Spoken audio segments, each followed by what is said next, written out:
finalement, donc, il y a 3 employés de la centrale qui meurent, cramés sur place. Et là, les responsables de la centrale nous disent oui, non, ils jouaient à cache-cache dans un micro-ondes. Enfin bon... Donc tout va bien, tout est sous contrôle. On va quand même faire un périmètre de sécurité d'une 20aine de kilomètres. Mais comme ça, histoire de... Ensuite, alors ça va mal. Ensuite, on passe à un niveau d'alerte 6. Alors nous, évidemment, on n'y connaît rien. Tout est fait pour. 6, et on se dit, oh non, 6, ça va. Tu vois, parce que 6, tu te dis, bon, ça représente rien, tu vois, par rapport aux nains. Tu vois, tu fais 6 nains, ça fait beaucoup, parce qu'il y en a 7.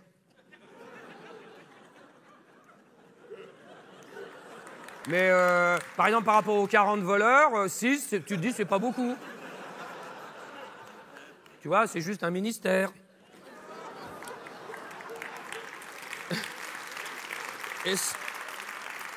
Et c'est là, donc, qu'ils nous annoncent que quand Tchernobyl a pété, c'était niveau 7. Alors là, là, quand même, on fait... Et là, je fais, putain, on a un doigt, là, hein. On a un doigt. Mais d'un autre côté, on repense à Tchernobyl, on dit, si c'est comme Tchernobyl, ça va, le nuage va s'arrêter à la frontière. Et là, à ce moment-là, donc, là-bas au Japon, quand même, parce qu'ils ont eu quand même donc, le tremblement de terre, une vague de 10-12 mètres de haut, un accident nucléaire, on se dit, putain, ça pourrait être pire, il pourrait neiger.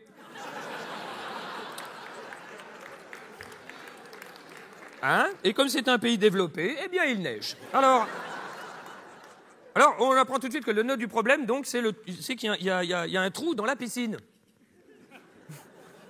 Là où il y a les bites radioactives, là, il y a un trou dans la piscine, donc ça crée une surchauffe, il faut refroidir.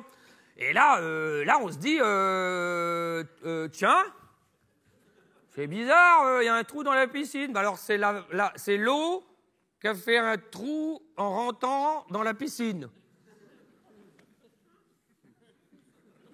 Non, je réfléchis en même temps que vous, hein, parce que Et là, on se dit, bon, alors, et là, tout le monde se pose la question, comment refroidir?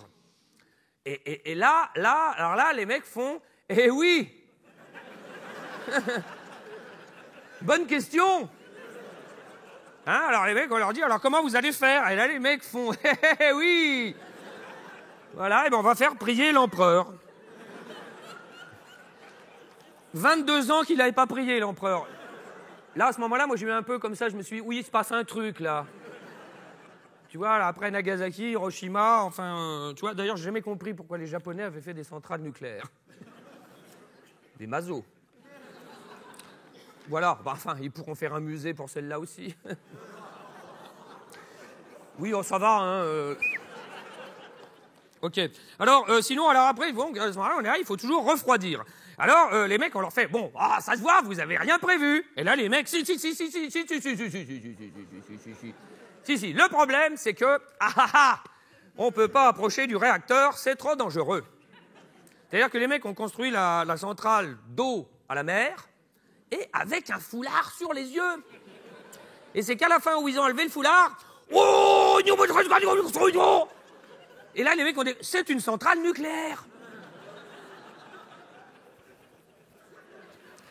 Oui. Ah, mais il y a des fois, on se dit, ils nous prennent pour des cons. Là, sur ce coup-là, on en est sûr et certain. Là, hein, c'est...